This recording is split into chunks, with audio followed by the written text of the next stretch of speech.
Avant de vous dévoiler le titre de la leçon d'aujourd'hui, j'aimerais faire un bref rappel de ce que nous avons vu la dernière leçon.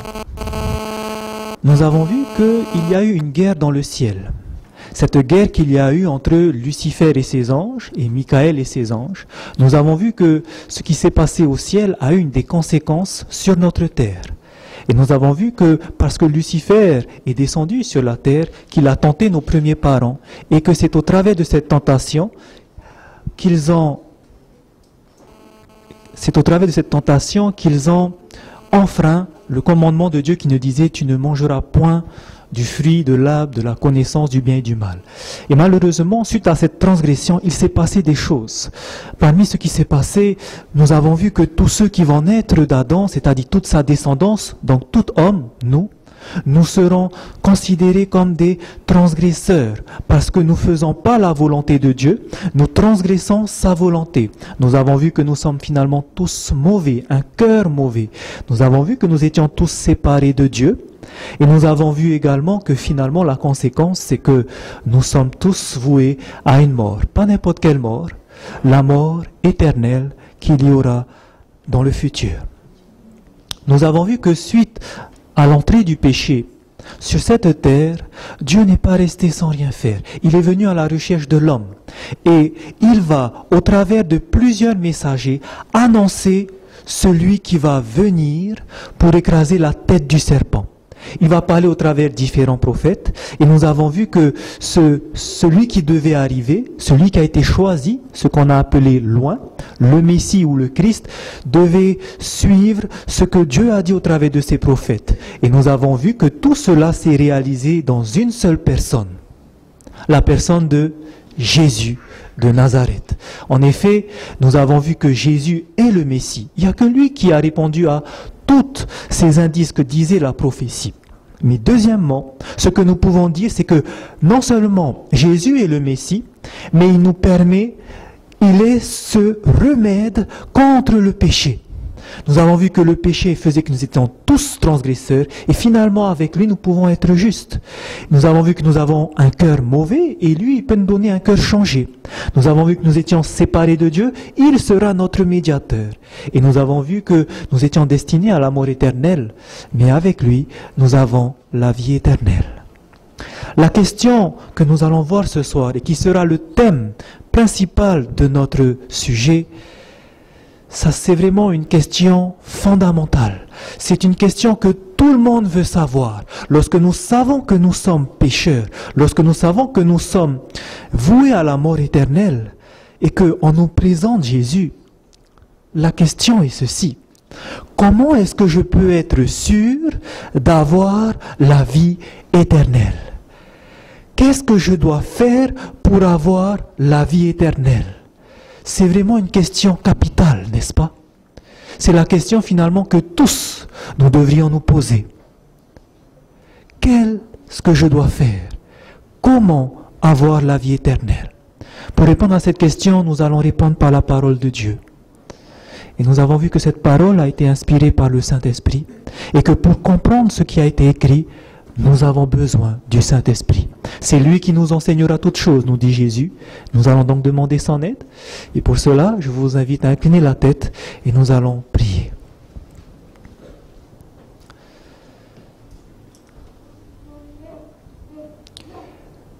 Éternel, notre Dieu, nous voulons ce soir te dire merci. Merci de nous avoir encore amenés, rassemblés dans cette chapelle pour pouvoir étudier ta parole. Aujourd'hui, il y a cette question fondamentale pour nous. Comment est-ce que nous pouvons être sûrs d'avoir la vie éternelle? Que devons-nous faire? Nous avons besoin d'une réponse, Père.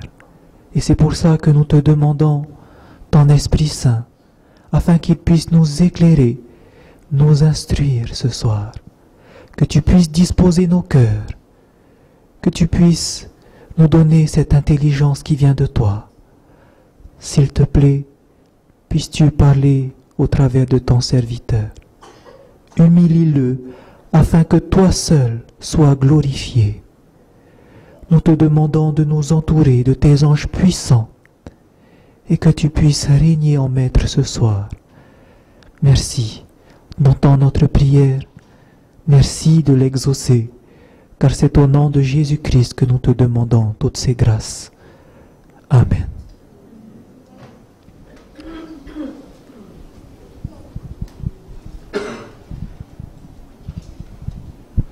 Lorsque nous posons la question « Que devons-nous faire pour avoir la vie éternelle ?» nous avons deux types de réponses. Les principaux seront celles-ci. Premièrement, si je veux avoir la vie éternelle, les personnes diront « Il faut premièrement croire en Jésus. » Voici une réponse qui va venir. Il faut croire en Jésus. Alors j'aimerais vous amener dans la parole de Dieu. Et vous allez voir que croire en Jésus n'est peut-être pas suffisant. Dans Jacques, au chapitre 2, Jacques, au chapitre 2, donc nous sommes dans le Nouveau Testament, l'épître de Jacques, qui se trouve juste avant l'épître de Jean, l'épître de Pierre, nous avons Jacques, et nous allons prendre au chapitre 2, et nous allons lire le verset 19. Est-ce que croire en Jésus, croire en Dieu, nous permettra d'avoir la vie éternelle? Regardons ce qu'il est écrit. Dans Jacques chapitre 2, au verset 19, nous lisons « Tu crois qu'il n'y a un seul Dieu. Tu fais bien. Les démons le croient aussi et ils tremblent. » Qu'est-ce que nous comprenons ici? Que même les démons, ils croient aussi en Dieu. Donc est-ce que croire en Dieu, croire en Jésus, cela est suffisant? Les démons croient que Jésus existe. Ils croient que Jésus est le Messie. Mais est-ce que cela fait que les démons seront sauvés? La Bible nous dit qu'ils seront jetés dans les temps de feu. Donc croire ne suffit pas. D'autres diront, pour avoir la vie éternelle, il faut que je fasse des bonnes œuvres. Par exemple, quand je fais un pèlerinage, je sais qu'au travers de ça, j'aurai la vie éternelle. Par exemple, quand je suis fidèle à l'église, chaque rendez-vous de l'église, quand je suis présent, je sais que j'aurai la vie éternelle. D'autres personnes diront, c'est lorsque je fais de bonnes actions, j'aide les gens, je donne à manger aux pauvres, je donne de l'argent à ceux qui en ont besoin. Lorsque je fais ces bonnes œuvres, c'est au travers de ça que je suis sûr, j'aurai la vie éternelle. Est-ce que ces bonnes œuvres, malgré qu'elles soient belles, n'est-ce pas, est-ce que ces bonnes œuvres nous donneront la vie éternelle? Que nous dit la parole de Dieu dans le livre d'Ésaïe? Dieu dira au travers du prophète d'Ésaïe au chapitre 64. Nous sommes dans l'Ancien Testament. Ésaïe au chapitre 64. Et nous allons lire le verset 5. Dans certaines versions, ça peut être le verset 6. Est-ce que quand je fais de bonnes œuvres, de belles œuvres, je serai sauvé? Je serai sûr que j'aurai la vie éternelle. Que nous dit la parole de Dieu? Ésaïe chapitre 64 au verset 5, il est écrit « Nous sommes tous comme des impurs et toute notre justice est comme un vêtement souillé. » Toute notre justice, c'est-à-dire toutes les actions bonnes qu'on fait, tout ce qui est juste à nos yeux, toutes ces bonnes actions, aux yeux de Dieu, c'est comme quoi? C'est comme un vêtement souillé, sale. Voici ce que Dieu nous dit lorsqu'on fait des bonnes actions et qu'on croit qu'au travers de ces bonnes actions, on va être sauvé. Dieu nous dit, ces bonnes actions que tu fais pour être sauvé, je te dis, c'est un vêtement sale devant moi. Donc que ce soit seulement croire en Dieu, cela ne suffit pas. Que ce soit faire des bonnes actions, ce n'est pas au travers de ces œuvres qu'on aura la vie éternelle. Alors la question c'est, comment avoir la vie éternelle? Comment je saurai que je suis sauvé? Comment? Jésus va nous le dire. Et nous allons prendre dans Luc au chapitre 18. Au travers de cette parabole, Jésus nous dira, nous apprendra comment avoir la vie éternelle, comment être sauvé. Dans Luc au chapitre 18, nous allons lire du verset 10 au verset 14. Luc chapitre 18, au verset 10, il est écrit: Deux hommes montèrent au temple pour prier. L'un était pharisien et l'autre publicain. Le pharisien debout priait ainsi en lui-même: Ô Dieu, je te rends grâce de ce que je ne suis pas comme le reste des hommes qui sont ravisseurs, injustes, adultères, ou même comme ce publicain. Je jeûne 2 fois la semaine. Je donne la dîme de tous mes revenus. Au verset 13, le publicain, se tenant à distance, n'osait pas même lever les yeux au ciel, mais il se frappait la poitrine en disant: Ô Dieu, sois apaisé envers moi qui suis un pécheur. Voici 2 hommes, tous les 2 juifs. Nous voyons premièrement un pharisien, quelqu'un qui connaît bien la parole de Dieu, l'Ancien Testament. Nous voyons derrière lui, sur l'image, un autre homme qui lui est publicain. Un publicain, c'était un juif qui récoltait les taxes aux juifs, aux romains. Et voilà que souvent les publicains étaient haïs par le peuple juif, parce qu'ils travaillaient pour l'ennemi. Et non seulement ils étaient juifs, ils travaillaient pour l'ennemi, et en plus ils venaient prélever l'argent des juifs. Et en plus, ils étaient connus pour être des voleurs, parce qu'on savait que si par exemple on taxait pour telle somme, les publicains prenaient une marge pour eux. Et souvent c'était excessif. Et donc ces personnes étaient considérées comme des voleurs. Ils faisaient des choses qui n'étaient pas honnêtes, et ils étaient connus pour ça. Voici donc ces 2 personnes qui vont venir prier. Le publicain ainsi que le pharisien. Remarquez un petit peu l'attitude de ces 2 personnes. Est-ce que le publicain dit ce qu'il fait de bon? Il ne dit rien de ça.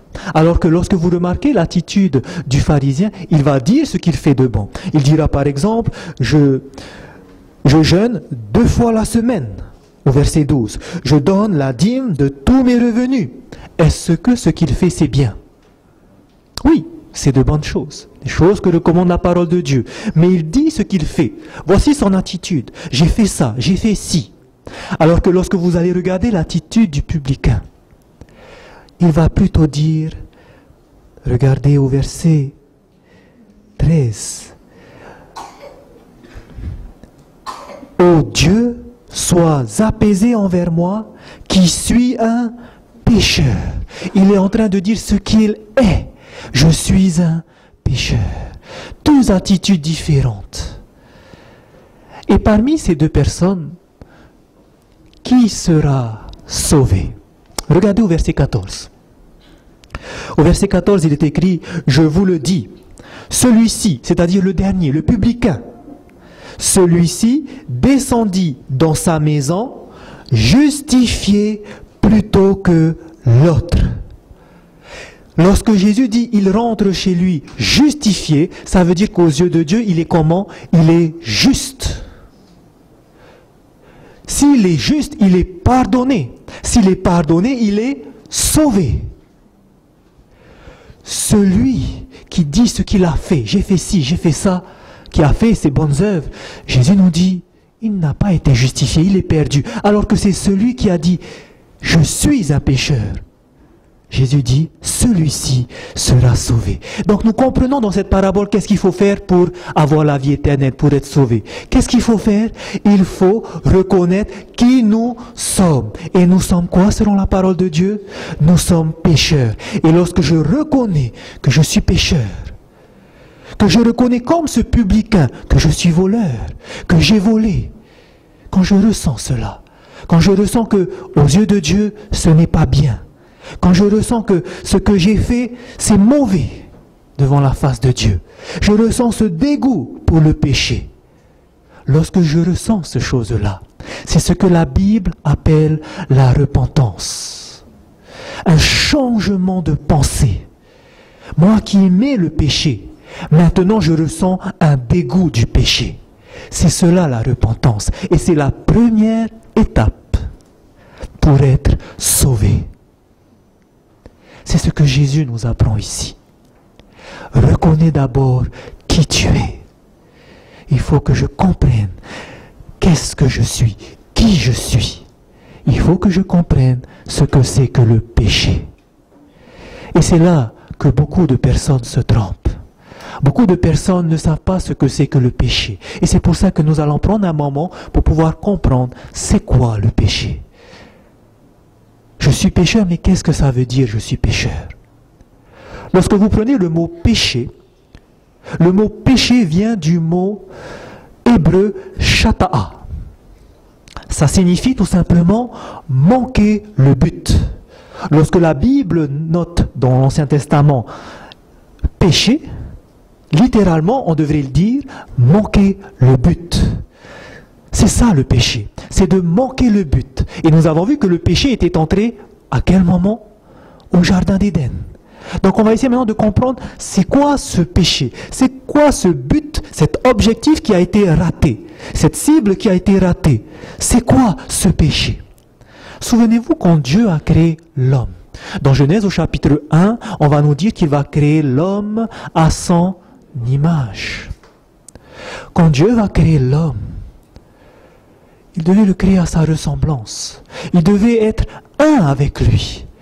Dieu tout simplement devait régner dans le cœur de l'homme. Il devait avoir une communion tellement intime que Dieu était constamment dans le cœur de l'homme.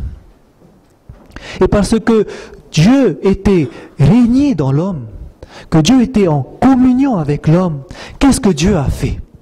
Nous voyons que Dieu va le bénir. À travers cette relation, Dieu va lui donner de quoi subsister à ses besoins, la nourriture. Dieu va lui donner quelqu'un à aimer. Aimer sa femme. Dieu va lui donner également le don de la sexualité, de pouvoir se reproduire. Dieu va également donner à l'homme le don de l'argent. Dieu va donner à l'homme le don de la beauté. Il sera beau Adam, n'est-ce pas? Il a été créé bon. La beauté. Dieu va lui donner tant de bénédictions. Donc nous comprenons que le plan de Dieu c'était quoi? C'était que Dieu soit le centre d'intérêt de l'homme. Et parce qu'il est le centre d'intérêt de l'homme, qu'est-ce que Dieu va faire? Il va lui apporter des bénédictions que nous voyons autour. Mais qu'est-ce qui s'est passé quand le péché est entré? L'objectif de départ a été raté. Qu'est-ce qui s'est passé lorsque le péché est entré? Dieu n'était plus le centre de l'homme. Dieu est sorti du cœur de l'homme. Et maintenant, qu'est-ce qui a fait place dans le cœur de l'homme? Ce sont toutes ces bénédictions. Ces bénédictions qui finalement vont devenir des malédictions. En effet, alors que au départ, Dieu avait donné la nourriture à l'homme, maintenant, le Dieu pour l'homme, ça sera la nourriture. Ça sera sans Dieu. Il vivra pour la nourriture. Il va manger en excès, par exemple. L'excès de table. Il va manger n'importe quoi. Mais peu importe, c'est d'abord ce que je mange qui compte. Dieu avait donné à l'homme le don de pouvoir aimer son prochain. Mais maintenant, cet amour va manquer le but. Ça sera maintenant l'amour de moi, l'égoïsme, l'orgueil. Parce que d'abord Dieu a donné comme bénédiction la sexualité. Lorsque le péché va entrer, maintenant, le Dieu de l'homme, ça sera peut-être la sexualité. Ça sera lui, son Dieu. Constamment, il ne peut pas arrêter de penser au sexe. Il y a des personnes comme ça. Constamment, ça devient mon besoin urgent. Si je n'ai pas de rapport sexuel avec ma copine ou ma femme, c'est pas bon. Je deviens fou. J'ai besoin de ça. Ça devient sans Dieu. Alors que Dieu avait d'abord donné de l'argent, des trésors pour l'homme. Voici que maintenant ça deviendra sans idole, sans Dieu. L'homme ne vivra que pour l'argent. Il ne pense plus à Dieu. La première chose qu'il pense à son réveil, c'est le travail pour gagner de l'argent. L'argent, l'argent et rien que ça. Combien de personnes aujourd'hui vivent pour l'argent? Ne sont omnibulés que par ça. Ça devient ça maintenant le Dieu. Alors que Dieu avait donné la beauté à l'homme. Comme un don, comme une bénédiction. Aujourd'hui, cette bénédiction, la beauté, ça va devenir son idole. Combien de personnes aujourd'hui passent du temps dans les salles de sport pour sculpter leur corps? Lorsqu'ils voient une vitre à côté, ils ne peuvent pas s'empêcher de regarder leur corps. Combien de personnes passent du temps à dépenser de l'argent dans tout ce qui est maquillage, tout ce qui est bijoux, pour pouvoir avoir cette beauté artificielle? Aujourd'hui, ce n'est que ça. L'homme est tourné vers ces bénédictions que Dieu lui a données. Et ça devient sans Dieu. Finalement, ces bénédictions se sont retrouvées en malédiction. Ça, c'est ça le péché. Le but originel a été manqué. Donc finalement, nous comprenons que le péché, c'est vraiment un état dans lequel tout homme vit actuellement. Nous naissons dans cet état. Nous ne sommes plus attirés vers les choses célestes, vers Dieu, mais nous naissons attirés vers les choses terrestres. L'homme est devenu charnel, comme la Bible le dit. Et maintenant, à cause de cet état, qu'est-ce qui se passe? Parce que nous sommes dans cet état. Alors, les pensées maintenant, ça ne va plus être dirigé vers Dieu, ça va être dirigé vers les choses charnel. On aura ces mauvaises pensées, des pensées adultères, des pensées orgueilleuses. C'est moi qui dois être le premier, toujours centré vers soi. Et ces mauvaises pensées, eh bien finalement, ça va se transformer en quoi? En actes. Ces mauvaises actions qu'on appelle aussi péché. J'ai péché, j'ai fait cette mauvaise action. Ça va se transformer en mauvaise parole. C'est à cause de cet état de péché. Et finalement, ces actions qu'on répète forgent ce qu'on appelle le caractère. Et j'ai ce mauvais caractère. Ce caractère qui devait être à la ressemblance de Dieu. Aujourd'hui, à cause du péché, nous avons tous un mauvais caractère. Voici ce qu'a fait le péché. Nous avons manqué le but. Et à cause de ça, nous avons ces mauvaises pensées, mauvaises actions, mauvais caractères. Et c'est ce que va résumer Jésus-Christ. Lorsqu'il dira dans Marc au chapitre 7, il va résumer ce qu'est le péché. Ce qu'a fait le péché dans le cœur de l'homme. Dans Marc au chapitre 7.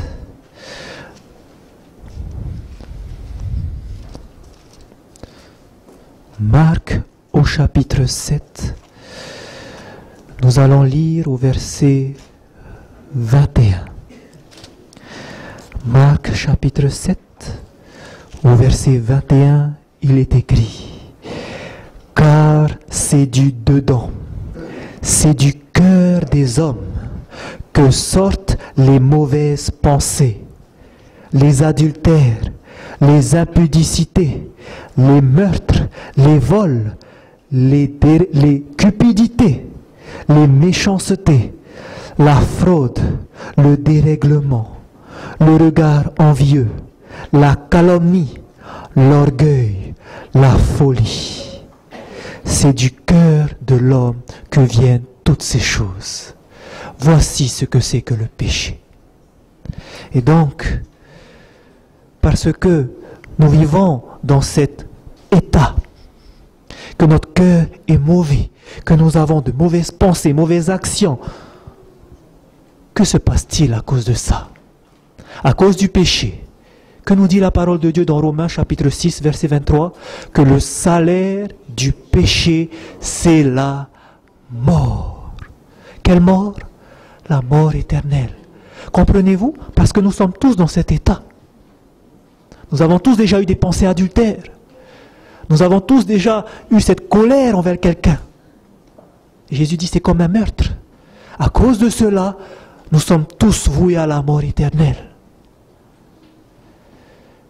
Et Dieu nous demande, si tu veux avoir la vie éternelle, que faut-il faire? Reconnais que tu es un pécheur. Il nous faut passer par cette étape de la repentance. Reconnaître qu'on est un pécheur et que c'est horrible aux yeux de Dieu, qu'à cause de cela nous sommes séparés de lui. Il nous faut passer par cette repentance. C'est cela la condition. Mais j'aimerais vous dire qu'il faut faire attention. Il faut faire attention quand on parle de repentance, vous savez. Parce qu'il y a des personnes qui pensent se repentir. Et finalement, ce n'est pas la vraie repentance. Vous savez que la Bible nous parle aussi d'une fausse repentance.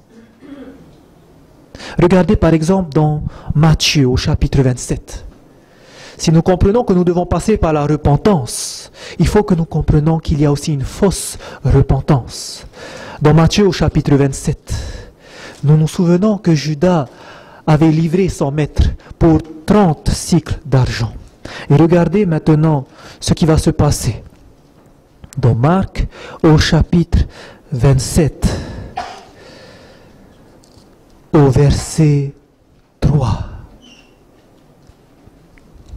Il est écrit, alors Judas, qui l'avait livré, voyant qu'il était condamné, se repentit et rapporta les 30 pièces d'argent aux principaux sacrificateurs et aux anciens, en disant, j'ai péché en livrant le sang innocent.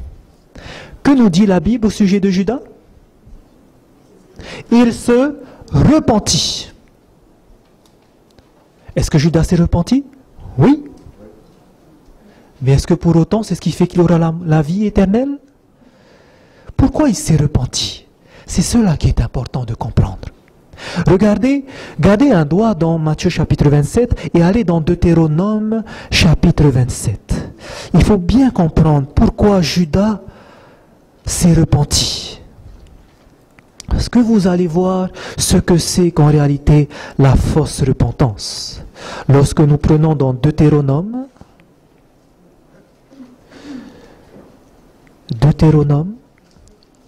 au chapitre 27.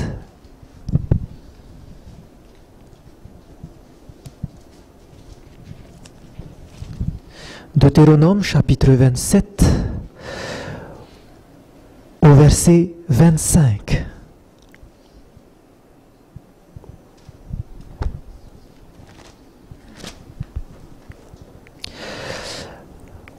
Deutéronome chapitre 27, verset 25. Regardez ce qui est écrit. Maudit soit celui qui reçoit un présent pour répandre le sang de l'innocent. Et tout le peuple dira Amen. Ici, Dieu est en train de maudire qui? Celui qui reçoit un présent, un cadeau, un don, pour faire quoi? Pour répandre le sang de l'innocent. À votre avis, Judas, est-ce qu'il savait ce qu'il faisait? Il savait qu'il livrait un innocent. Il connaissait la parole de Dieu. Et il savait qu'en faisant cela, en recevant 30 cycles d'argent pour livrer le sang de Jésus, qu'est-ce qui se passe? Il sera maudit. Et parce qu'il a eu peur de cette malédiction, en voyant que Jésus ne pouvait plus maintenant faire marche arrière, qu'il allait être crucifié, en voyant qu'il allait livrer le sang innocent, il avait peur de cette malédiction. Et parce qu'il voyait qu'il était condamné, qu'est-ce qu'il va faire? Il va se repentir. La motivation de sa repentance, c'était la peur. La peur de la malédiction. La peur de la condamnation. Et aujourd'hui, combien de personnes vont vers Jésus parce qu'ils savent, il faut que je me repente, le royaume éternel arrive. Et donc ils vont vers Jésus par peur. Ce n'est pas ça la vraie repentance.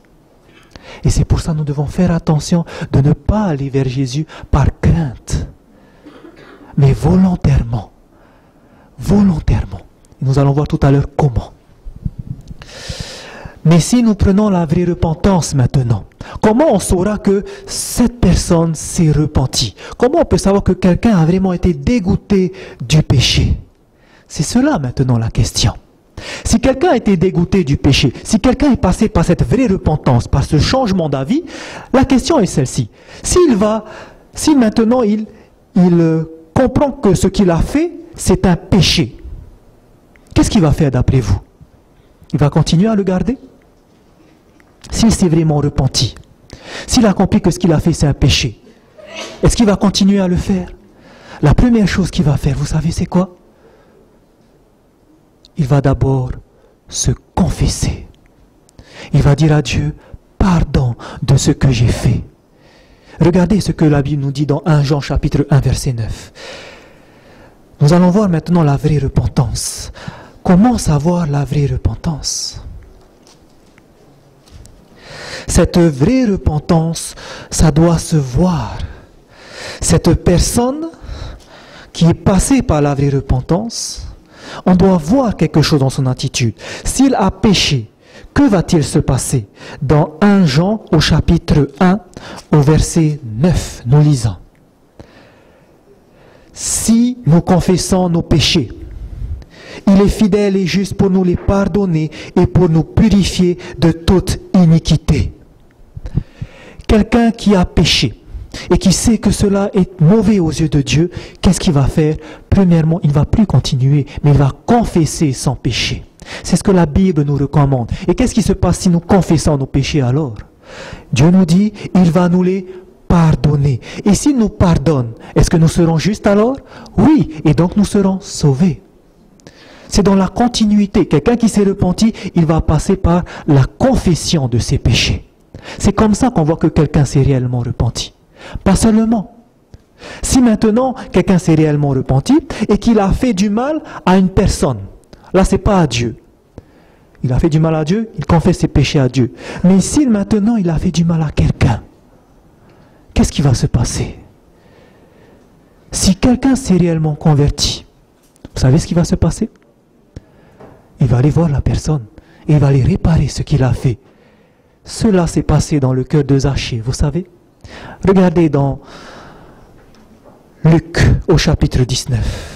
Ici, nous voyons une personne, Zachée, qui a entendu parler de Jésus. C'est pour ça que quand Jésus va venir, il va vouloir absolument le voir. Et c'est pour ça qu'il va tout faire pour essayer de se faufiler, monter sur un sycomore pour voir Jésus. Il voulait rencontrer celui qu'il a tant entendu parler. Son esprit a déjà été travaillé, son cœur était déjà converti. Et regardez ce qu'il dira à Jésus quand il va le voir dans Luc au chapitre 19, le verset 8 et 9. Pardon. Nous allons commencer à lire à partir du verset 8. Mais Zachée, se tenant devant le Seigneur, lui dit, « Voici, Seigneur, je donne aux pauvres la moitié de mes biens. Et si j'ai fait tort de quelque chose à quelqu'un, je lui rends le quadruple. » Jésus lui dit, « Le salut est entré aujourd'hui dans cette maison, parce que celui-ci est aussi un fils d'Abraham. » Qu'est-ce que Zachée a fait lorsqu'il a fait du mal à quelqu'un? Il le rend au quadruple.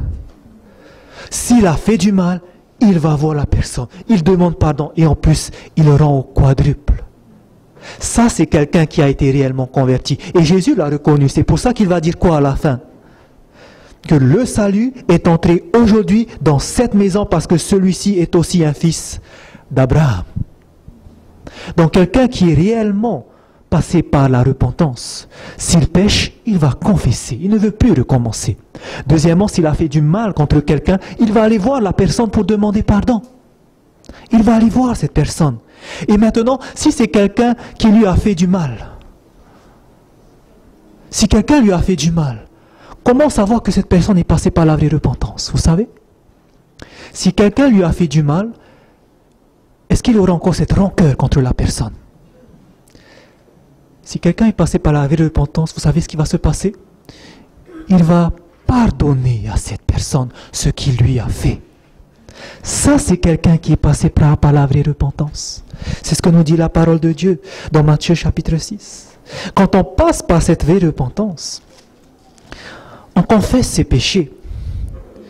Si on fait du mal à quelqu'un, on va demander pardon. Et si quelqu'un nous a fait du mal, que se passe-t-il? Matthieu chapitre 6, au verset 14 et 15, il est écrit: « Si vous pardonnez aux hommes leurs offenses, votre Père céleste vous pardonnera aussi.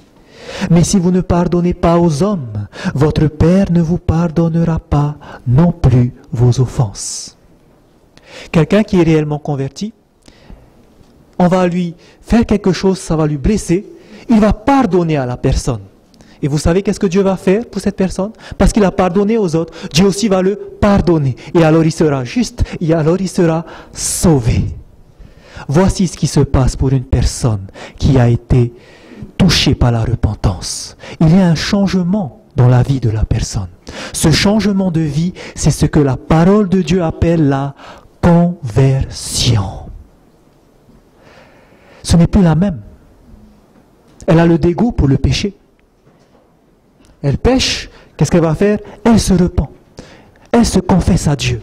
Elle dit qu'elle est sans péché. Et qu'est-ce qui se passe? Il sera sauvé parce qu'il a fait ça. Si quelqu'un est passé par la repentance, s'il a fait du mal à quelqu'un, qu'est-ce qu'il va faire? Il va aller demander pardon. Et qu'est-ce qui se passe pour la personne? De même que Zachée, il sera sauvé. Si quelqu'un a été victime d'une offense, s'il est passé par la vraie repentance, il est passé par ce changement de vie, alors il va aussi pardonner à la personne. Et parce qu'il pardonne à la personne, qu'est-ce qui se passe? Il est aussi sauvé, justifié, pardonné. Voici comment avoir la vie éternelle. Il faut passer par cette vraie repentance qui est liée à un changement de vie. Je ne suis plus la même. Je ne réagis plus comme avant. C'est comme ça qu'on voit que la personne est passée par la vraie conversion, la vraie repentance. Pourquoi je prends du temps pour vous parler de ça?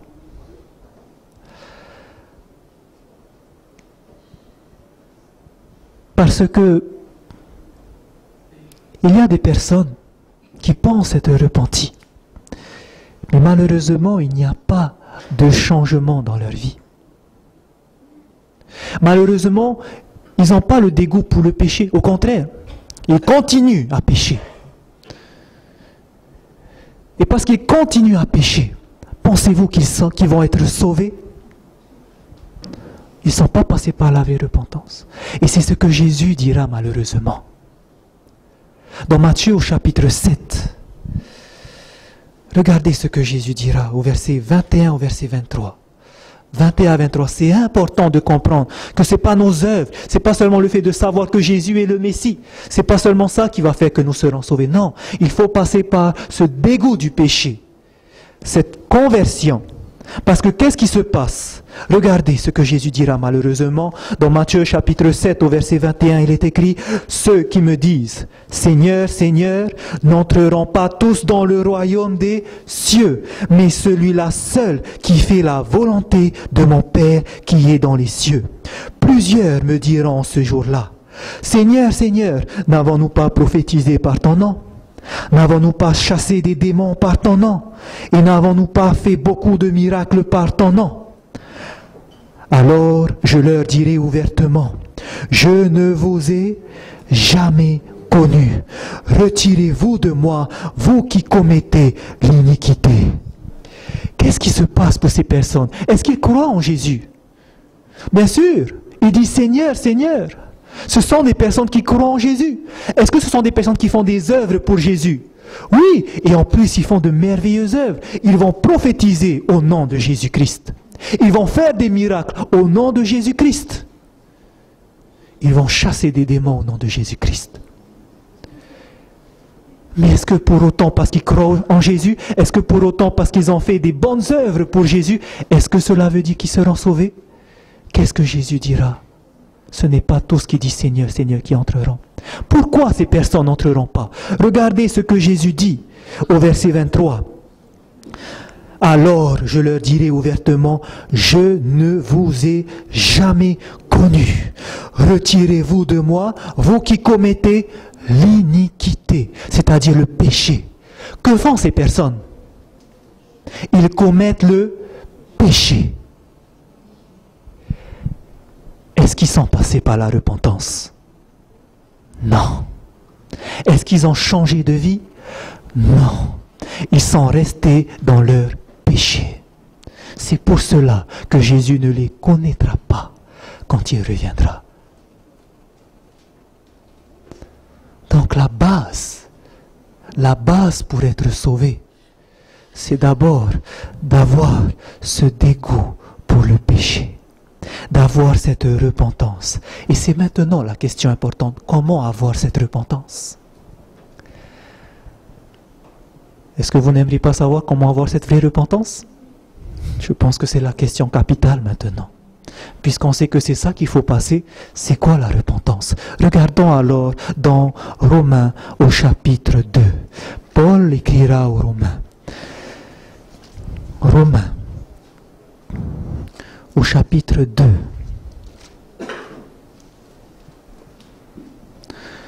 Romains au chapitre 2, et nous lisons le verset 4.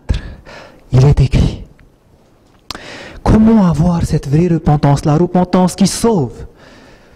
Voici ce que la parole de Dieu nous dit dans Romains chapitre 2 au verset 4. Où méprises-tu les richesses de sa bonté, de sa patience et de sa longanimité, ne reconnaissant pas que la bonté de Dieu te pousse à la repentance? Qu'est-ce qui nous mène à la repentance? C'est la bonté de Dieu.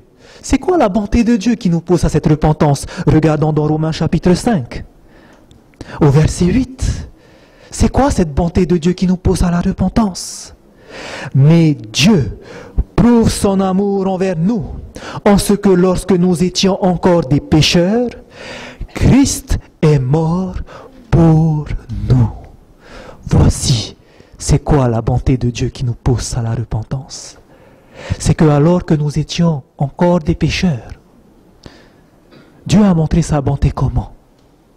Alors qu'on était encore des pécheurs, Christ est mort pour nous. Nous n'étions pas encore là que Christ est déjà mort pour nous. Dieu a tellement aimé le monde qu'au lieu de le laisser dans la perdition, en sachant que tous ces êtres humains, toute cette descendance d'Adam qui vont venir, tous ces êtres déchus, toutes ces personnes dans le péché vont avoir cette mort éternelle, Dieu dans sa bonté, tellement il a aimé ce monde, il n'a pas voulu que le pécheur meure. Mais Dieu a tellement aimé le monde qu'il va faire quoi? Qu'il va donner son Fils unique, afin que quiconque croit en lui ne périsse point, mais qu'il ait la vie éternelle. Et maintenant vous comprenez qu'est-ce que ça veut dire croire en Christ. Ce n'est pas seulement savoir qu'il est péché, que Jésus est le Messie, mais c'est de comprendre que Jésus peut me sauver, moi qui suis un pécheur. Les démons ne reconnaissent pas leur faute. Beaucoup croient en Jésus mais ne reconnaissent pas leur état de péché. Beaucoup croient parce que j'ai fait des études de théologie, parce que je comprends la Bible, parce que je comprends les prophéties. C'est bon, ça me suffit. Non. Mais Jésus te dit, c'est pas seulement croire en lui, mais croire que tu es pécheur et que Jésus, par contre, est la solution à ton péché. Parce que Jésus n'est pas venu pour chercher ceux qui sont en bonne santé, frères et sœurs. Vous savez ce qu'il dira après avoir parlé à Zachée? Dans Luc 19, au verset 10, il dira « Car le Fils de l'homme est venu chercher ceux qui étaient perdus. » Voici qui est-ce que Jésus est venu chercher. Dieu a donné son propre Fils pour venir chercher ceux qui étaient perdus. Ceux qui savent qu'ils ont un problème. Ceux dont le Saint-Esprit leur a montré leur péché. Et il dit « Seigneur, je reconnais mes fautes. Je reconnais que je suis orgueilleux et j'ai besoin de Jésus. » Ces personnes croient en Jésus et auront cette vie éternelle. Jésus, quand Dieu a donné Jésus, j'aimerais que nous puissions considérer que ce n'était pas n'importe qui. La Bible nous dit qu'il était le Fils de Dieu. Il était divin. Et lorsque nous prenons dans Philippiens au chapitre 2, comprenez c'était quoi le sacrifice de Jésus. Quand Dieu va donner son Fils, comprenez qu'est-ce qu'il a fait. Il dira dans Philippiens chapitre 2 au verset 5, « Ayez en vous les sentiments qui étaient en Jésus-Christ, lequel existant en forme de Dieu, n'a point regardé comme une proie à arracher d'être égal avec Dieu. » Jésus ne s'est pas dit « je vais rester comme je suis au ciel ». Loué, glorifié par les anges. Mais qu'est-ce qu'il va faire? Il va prendre une forme de serviteur en devenant semblable aux hommes. Jésus va venir s'incarner en tant qu'homme. Vous vous souvenez comment Jésus est arrivé? Le roi des rois, le roi du ciel, en venant sur terre, où est-ce qu'il est né? Dans un hôpital? Il va naître dans une étable. Est-ce que Jésus va vivre une vie de bourgeois? Il va vivre une vie de charpentier. Ses parents étaient pauvres.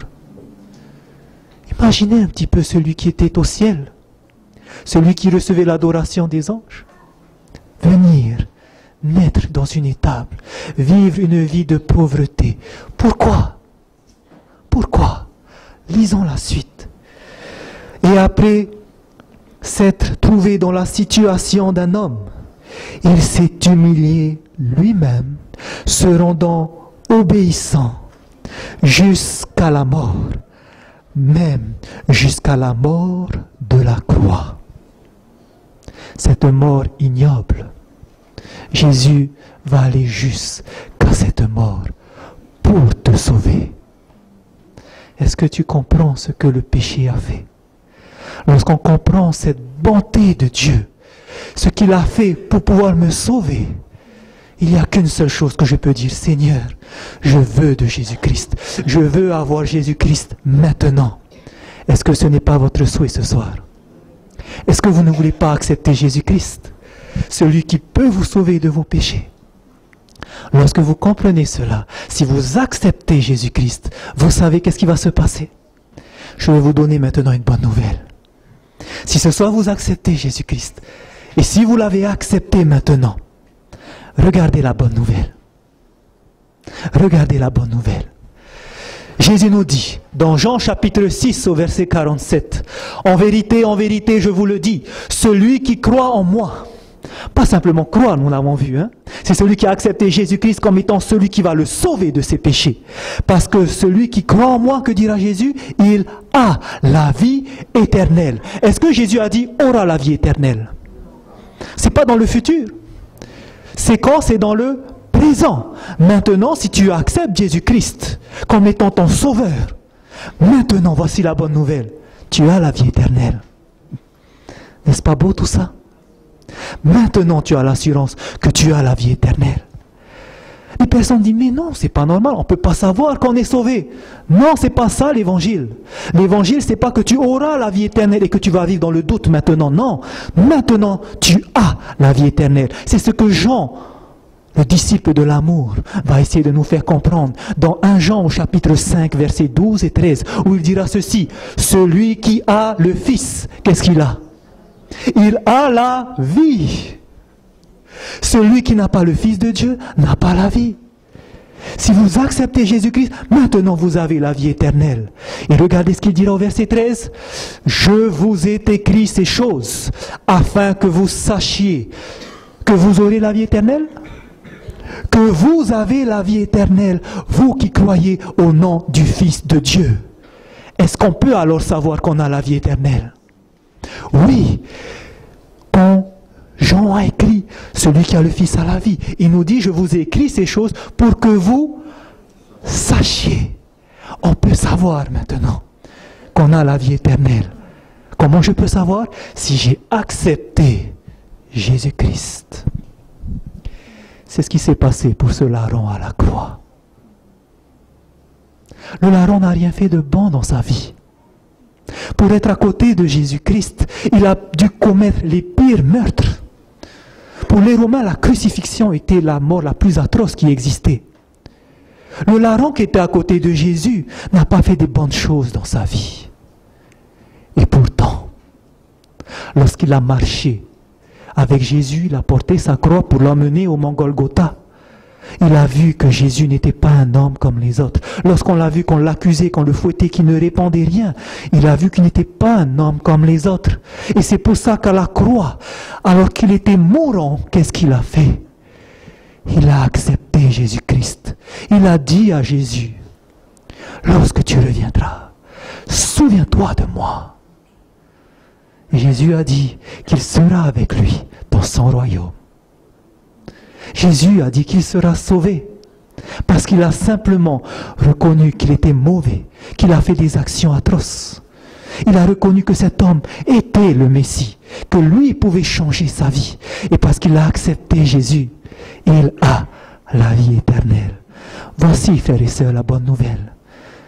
Vous avez Jésus-Christ, vous l'acceptez dans votre vie, vous avez la vie éternelle. Amen, on peut dire. Amen. Merci Seigneur. Gloire à toi. Merci pour ce beau cadeau. J'aimerais pour terminer partager avec vous une louange à Dieu, un chant pour le remercier.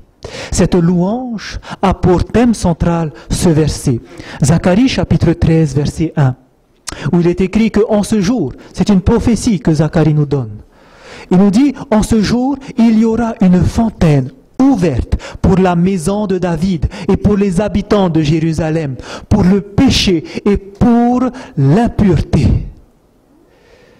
Il y aura un jour où il y aura une fontaine ouverte pour tous les pécheurs. Vous savez quelle est cette fontaine ouverte? Savez-vous qu'à la croix, une fontaine, une source a coulé? Lorsque le soldat a percé le côté de Jésus, de l'eau et du sang est sorti. Au travers de ce sang, de cette eau, au travers de ce sacrifice, nous avons cette vie éternelle. Voici cette source qu'a prophétisé Zacharie au chapitre 13. Et ce chant va nous parler de cette fontaine, de ce sang qui a coulé au travers des meurtrissures de Jésus-Christ. Je vous invite à méditer sur les paroles. C'est un chant en anglais, les paroles seront notées en dessous, mais je vous invite à méditer sur chacune de ces paroles. Nous allons lire ensemble, vous le voulez bien? Lisons-le. Il y a une fontaine qui coule des veines d'Emmanuel, et les pécheurs qui plongent dedans perdent leur culpabilité. Le brigand mourant s'est réjoui de voir cette fontaine, et moi, aussi méchant que lui, je peux y laver mes péchés. Depuis que par la foi, j'ai vu ce flot couler des plaies ouvertes, l'amour rédempteur est mon thème et le sera toujours. Parce que Jésus-Christ est ressuscité,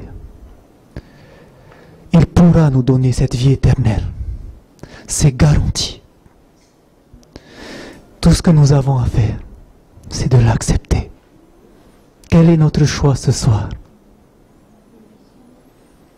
Que chacun puisse répondre dans son cœur. Nous allons terminer par la prière. J'aimerais vous inviter à vous lever. Nous allons incliner la tête. Et nous allons prier. Éternel, Roi des rois, Seigneur des seigneurs, quel amour tu nous as montré ce soir. Grande est ta bonté, infinie est ta miséricorde. Tu as consenti à donner ce qui te comptait le plus. Tu n'as pas hésité à envoyer Jésus pour être fait pécher à notre place, pour pouvoir prendre sur lui cette culpabilité que nous avons. Merci pour son sacrifice qui nous donne cette vie éternelle. Nous voulons l'accepter ce soir. Nous voulons faire de lui notre sauveur. Et nous voulons que tu puisses travailler dans notre cœur pour nous aider à avoir ce même dégoût du péché qu'il avait. Que tu puisses nous aider à nous humilier. Change nos cœurs mauvais. Nous voulons vivre avec toi. Nous te demandons que tu puisses veiller sur tes enfants, que tu puisses les protéger et continuer à les instruire, afin que tu puisses les voir très bientôt. Nous avons hâte, Seigneur, de ce jour où nous te verrons. Puisses-tu d'ici là nous entourer de tes anges, nous fortifier, nous accompagner. Toutes ces grâces, c'est dans le nom de notre Rédempteur, Jésus-Christ, que nous voulons te les adresser. Amen.